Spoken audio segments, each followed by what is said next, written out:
బాగుంది, ట్రీట్మెంట్ అయితే బాగుంది మేడం. ఎవరైనా సరే ఇక్కడికి నమ్మకంతో వస్తే క్యూర్ అయిపోతుంది. ఒక్కసారి వచ్చి ఇవ్వండి సార్. ఎవరైనా సరే ఒక్కసారి వచ్చి విజిట్ చేయండి, మీకు తెలుస్తుంది ఏ విధంగా ఉండేదనేది తెలుస్తుంది. ఎవరో చెప్పిన మాటలు అయితే నమ్మొద్దండి. అందరికీ నమస్కారం అండి. మన దగ్గర ఒక పేషెంట్ ఉన్నారు.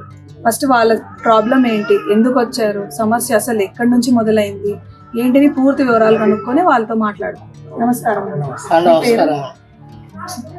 నా పేరు వనభాష, మా తమ్ముడు పేరు మా భాష. ఇక్కడికి బ్లాక్ ఫంగస్ వచ్చిన తర్వాత తమిళనాడుకి వెళ్ళి సర్జరీ చేయించుకోవాలి. బ్లాక్ ఫంగస్ అంటే ఎక్కడ వచ్చింది? అయితే ముక్కులో నుంచి కన్నుకు వ్యాపించింది బ్లాక్ ఫంగస్. దానివల్ల కన్ను డింటలు డ్యామేజ్ అయినాయి. దాని తర్వాత సర్జరీ చేయించాము, పర్లేదు అనుకున్నాము. సర్జరీ తర్వాత కాలు చేయి పని చేస్తలేదు. ఆ తర్వాత ఇంకా ఎక్కడికి చూపించాలో తెలియలేదు. ఎన్ని చోట్ల ట్రై చేసినాను. ఫైనల్ గా నేను ఫేస్బుక్ లో చూసి ఇక్కడ దాదేశ్ అని వచ్చాము. ఇక్కడికి వచ్చిన తర్వాత నుంచి కొంచెం బెటర్మెంట్ కనపడుతుంది. ఎప్పటి నుంచి వస్తున్నారు? మేము మార్చి నుంచి వచ్చాము. అంటే దాదాపు 5 నెలల నుంచి ఇక్కడికి విజిట్ చేస్తాం. అంటే ఇది వరకు ఎలా ఉండేవాళ్ళు ఇక్కడికి రాకముందు? అతన్ని ఇట్లా చేతుల మీద నుంచి తీసుకెళ్లేవాడిని. బస్సు దిగాలన్నా, ఎక్కాలన్నా, నడవాలన్నా, స్టెప్స్ ఎక్కాలన్నా చేతుల మీద ఎత్తుకెళ్లేవాడిని. ఇప్పుడు సొంతంగా నడవగలుగుతున్నాడు. అంటే లాస్ట్ మంత్ కర్రతో నడుస్తుండే, ఇప్పుడు కొంచెం బెటర్ అన్నమాట. కొద్దిగా దూరం వెళ్ళినంత వరకు అంటే నెలకి మీకు ఇంప్రూవ్మెంట్ కనపడుతుంది. అందుకనేసి మేము సార్ని కలిసి ఇంకా బెటర్ ట్రీట్మెంట్ కావాలనే ఉద్దేశంలో ఇంకా పూర్తిగా తగ్గిపోవాలి, నార్మల్ గా సాధారణ మనిషిలా తిరగాలి. మీరు చెప్పండి, మీకు ఎట్లా ఉంది ఇప్పుడు, ముందుకి?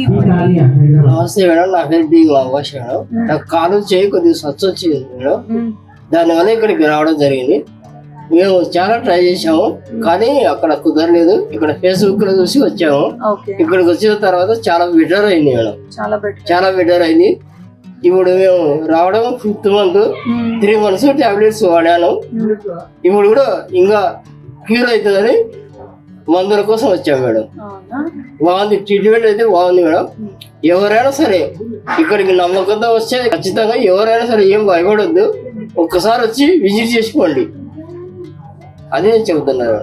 అంటే మొత్తం పత్యం పాటిస్తూ మీరు డాక్టర్ సలహాలు, డాక్టర్ పత్యం ఏమి ఇస్తే అది పాటించి దాని ప్రకారం నడుచుకుంటున్నారు.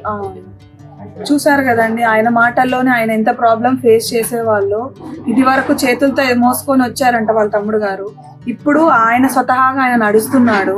సో ఇలాంటి ఎగ్జాంపుల్స్ మీకే కళ్ళ ముందు కనపడిస్తున్నాయి. కాబట్టి మీకేమైనా సమస్యలు ఉన్నా, ఇక్కడ తెలుసుకోవాలా, పరిష్కారం కావాలని దయచేసి ఇక్కడ క్లిక్ చేసి మీ సమస్యల పరిష్కారం తెలుసుకోగలరని ఆశిస్తున్నాం. Thank you.